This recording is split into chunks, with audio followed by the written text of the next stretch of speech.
Yorana et bienvenue à tous dans ce nouveau tuto de Atanuan 1 qui sera consacré aujourd'hui à la patate douce. Originaire d'Amérique centrale, la patate douce est une plante herbacée vivace au nom latin de Impoema batatas. Elle fait partie des 6 plantes qui ont dominé le système agricole des anciens Polynésiens. Nous allons voir dans ce tutoriel tous les secrets de sa culture.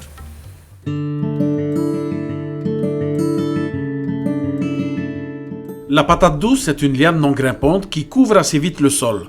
Elle possède des fleurs blanches et violettes et produit des tubercules comestibles. La patate douce aime les sols sur lesquels l'eau ne stagne pas. Pensez donc à bien aérer votre sol. Attention aux sols très sableux, sans réserve en eau, car la patate douce déteste la sécheresse. Pour obtenir des plants, vous pouvez vous rendre dans une pépinière ou récupérer directement des boutures de tiges sur une parcelle en culture.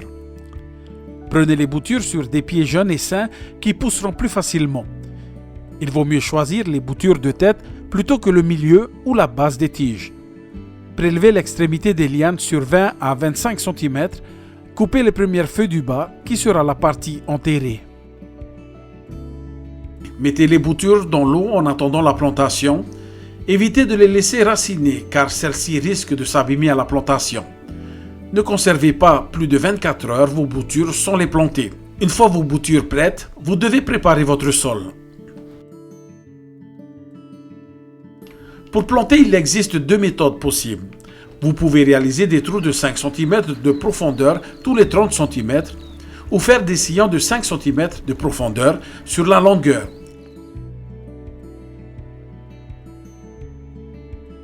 Vous pouvez également utiliser les engrais verts ou ajouter de la fiente de poule compostée lors de la préparation de votre sol. Mais attention, pas de fiente seule. Pour les trous, vous pouvez mettre jusqu'à 3 boutures. Si vous travaillez en sillon, espacez chaque plant de 20 cm sur un même sillon. Dans tous les cas, plantez les boutures à plat de préférence. La façon de planter la bouture va influencer la forme de tubercule.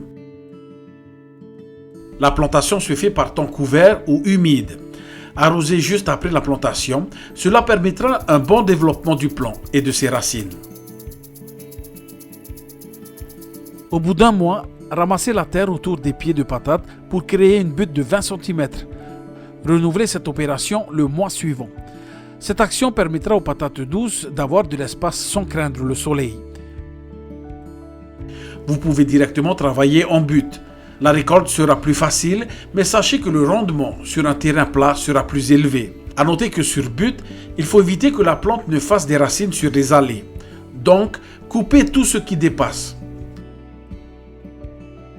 Vous pouvez pincer les bourgeons également pour limiter la croissance végétale et laisser l'énergie pour vos patates. La date de plantation idéale est entre avril et juin, les jours de pleine lune ou ceux qui les précèdent. La récolte sera donc de septembre à novembre. À noter que le tubercule se forme en jours courts. La saison chaude et humide, aux jours plus longs, les patates vont développer en priorité le feuillage. Pensez à arroser les premières semaines. Attention toutefois, la plante a besoin d'eau, mais ne supporte pas la forte humidité et surtout l'eau stagnante. Même si la plante couvre bien le sol, 1 ou 2 désherbages manuels seront nécessaires. Après 4 à 6 mois, vous verrez les feuilles jaunir. Il est temps de récolter avec votre bêche.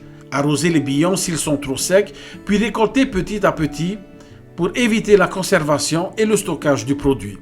Si la récolte est précoce, vous aurez moins de dégâts de charançon, moins de risques d'éclatement des tubercules et moins d'attaques de rats. Chaque plant va donner entre 1 kg à 3 kg de patates. La patate douce se conserve une dizaine de jours à l'abri de la lumière dans un emplacement sec, frais et bien ventilé. Mais si le tubercule est abîmé, il noircira très vite. À noter aussi que vous pouvez également planter la patate douce dans des sacs ou des pots. Pensez toutefois à avoir au minimum 20 litres de substrat par plant. Si vous avez des attaques de charançon, laissez le sol au repos 6 mois. Vous pouvez faire des rotations de culture en alternant patates douces, gingembre, maïs et engrais verts. Dans tous les cas, évitez de planter 2 fois de la patate douce au même endroit. Il existe différentes variétés de patates douces. Elles combinent la peau blanche ou rouge et la chair blanche, jaune, orange ou panachée.